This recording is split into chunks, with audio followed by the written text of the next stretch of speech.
Donc Yann Bazir, maître de conférence en droit privé au CEPI, à l'Université de Strasbourg et directeur général du CEPI.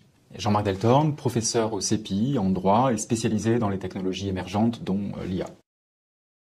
Le CEPI est le Centre d'études internationales de la propriété intellectuelle. C'est une composante de l'Université de Strasbourg qui est dédiée exclusivement à l'enseignement de la propriété intellectuelle pour les juristes et les scientifiques puisqu'il forme également les futurs ingénieurs brevets. Et le CEPI est également un centre de recherche puisqu'il héberge un laboratoire de recherche dédié également à la propriété intellectuelle.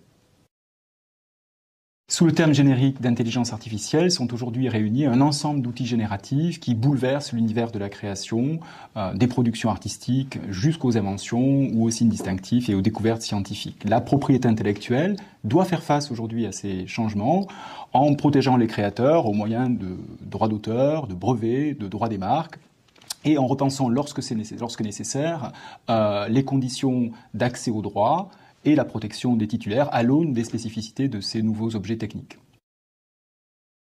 La nouvelle réglementation de l'Union européenne sur l'intelligence artificielle est essentielle car elle propose aujourd'hui un environnement harmonisé pour le développement et le déploiement de l'IA dans les États membres, en mettant l'accent notamment sur la transparence, la sécurité et les droits fondamentaux.